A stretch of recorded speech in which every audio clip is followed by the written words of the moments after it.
All right, here's part three. About an hour into my ambulance ride, I realized I was fighting for my life. I got to Pittsburgh about 6 o'clock in the morning, and my first reaction was, I couldn't believe I actually made it.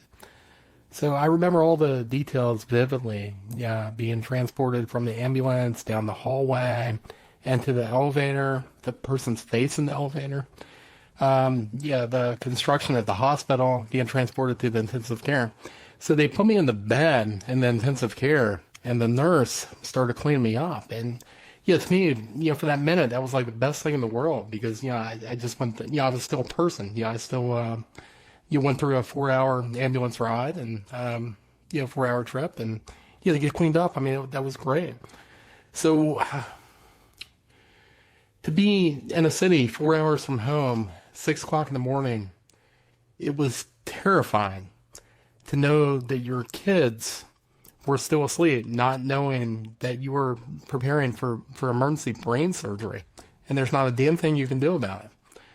So within an hour, they took me down to get my first angiogram. So they cleaned me up and prepped me for that, took me down there, and let me describe that room for a minute. So it's a fairly big room. There's 5 to 10 people in there. There was music playing in the background. I mean, to me, it was all surreal. The fact that these people, they go to work and work on people's brains. I go to work every day and work on people's computers. I can't believe this is happening. So I get put up on the table. My legs are strapped down. My arms are strapped down. They put a piece of tape across my head. And, they bring a thing down on top of your head. So it's not quite as claustrophobic as an MRI machine, but I mean, it's still kind of nerve-wracking to say the least. So what they do is they go in through your leg, through your groin, up your artery, and through your back, up into the back of your head to see what's going on. They inject the eyes and take X-rays. The entire procedure takes about 25 minutes, and the whole time they're saying, Dustin, be very, very still, and I'm like, yeah. I have the uncontrollable violent hiccups. I'm like, oh my goodness, they're in my head. And I have the hiccups, and I'm jerking all over the place. And I can't swallow. And there's no suction machine down there. So, definitely not having a good time. So that procedure comes and goes. They put pressure on your leg for about 10 minutes to close it up, and you're supposed to lay flat. And they send you to a recovery room, and you lay flat for 2 hours. And at this point, I've been on my back most of the time, and my back started hurting. I've been on my back for a couple days at this point. So the doctor comes in and explains that they found a clot in my brain, and they were going to try to use aspirin to bust it open. So that was the plan. So I get wheeled back to the intensive care, and shortly after, they put me in a general room, where I got my first feeding tube. So I had a feeding tube that went in my nose. And when they put that in, they got it in, which it was very uncomfortable, to say the least. And they couldn't tie it around the ridge of my nose, so they just kind of left it like that. So the very same day, I was getting cleaned. I guess you would call it a sponge bath, and the feeding tube got stuck on somebody's clothes and right out of my nose. And there was that awkward silence for about 10 seconds, and I was like, well, that sucks. So that happened to be on a Friday as well. So they couldn't get somebody to come back in to put that in until Monday. Then it had to be x-rayed. And then, yes, I basically went 3 more days without eating. So I went in the hospital at 225 and came out at 192. And I really didn't have that weight to lose. I mean, I was running 7 miles a day.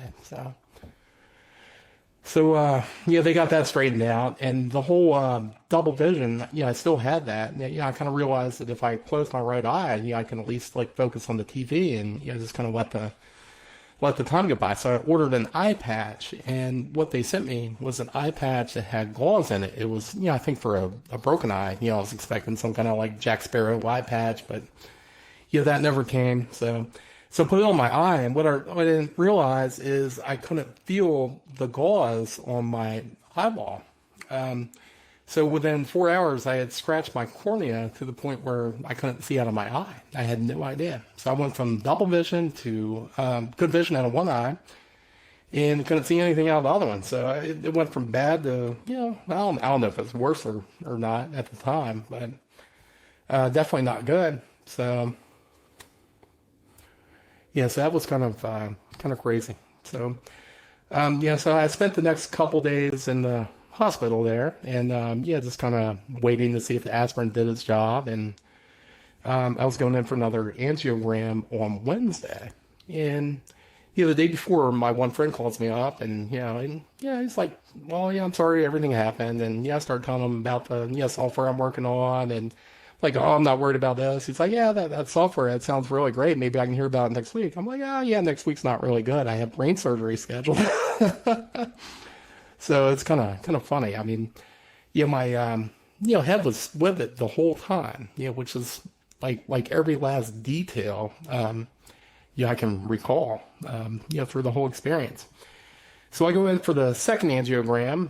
Again, it's a laid-back atmosphere. There's music playing in the background. I get thrown up on the table, and they go to town. And next thing you know, everything gets quiet, and everybody leaves the room. And I'm sitting there, like, literally freaking out. Like, oh my goodness, this is it. I'm not going to get a chance to say goodbye.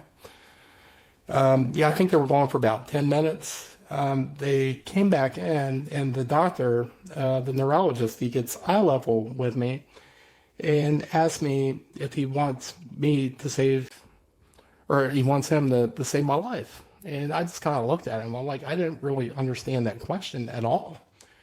I do understand it now. I'm not going to discuss it. I mean, if anybody wants to discuss that with me, I'd be glad to do so in a more, private atmosphere. But at the time, my answer was, well, yes, of course. I have, 2 young kids at home, and I'm not ready to go anywhere yet. So the 25-minute procedure went on to be about 55 minutes, and they proceeded to put 5 coils in my brain to coil off a pseudo-aneurysm.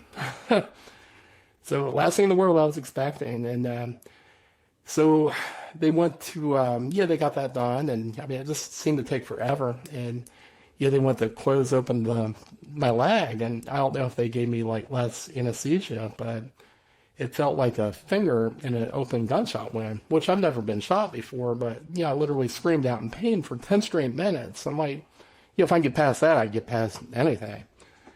So I get wheeled over to the recovery room. I sit there. I'm looking at the clock. I still see one here and one up there. And I kept going, holy crap, because I'm still here. I just can't believe it. I'm like, I don't know what the hell just happened, but I'm still here. So it's crazy. So 2 hours come and go, and it's getting to be quite painful. Just being on my back the whole time, and I get wheeled back to the intensive care where they put me in a big chair, which was a little bit better than the hospital bed. So I was there for a couple days. They sent me back to the general hospital area where I was sharing a room, and the thing I noticed, somebody would join me in the room, and they would come in, they'd have their surgery, and then they would leave. I'm like, well, that happened like 4 or 5 times. I'm like, well, why am I not leaving, So it was a total of 8 days I was there in Pittsburgh. So I had a number of people come up and see me, which was great to see the familiar faces. A really good friend that lives in Pittsburgh came by to see me. The kids came up. They were initially on FaceTime, and I'm sure they're terrified. Just to see their dad like that. I got a feeding tube hanging out of my nose, and I found out when I was in the hospital also I had sleep apnea. So like every time I closed my eyes, the thing would start beeping. So they gave me an oxygen thing. So from the kid's standpoint, I had tubes everywhere. I'm like, it's fine. Don't worry about me. Your dad's strong. And I'm going to make it through this. And I'll be honest with you, at the time, I didn't know how I was going to make it through it. But, your dad's strong. I'm going to make it through. So I spent 8 days in Pittsburgh. And as far as like getting out of the bed, I got out of the bed a couple times to go to the bathroom, and once to walk down the hall just through the window, with a walker, which was quite difficult, but I did it. So, But I mean, the whole experience there, I mean, it was absolutely insane. So 8 days, it seemed like 8 weeks, and then like everything that I knew, like on February 22nd, 2018, just totally went out the window. Everything that you planned for, just everything you know.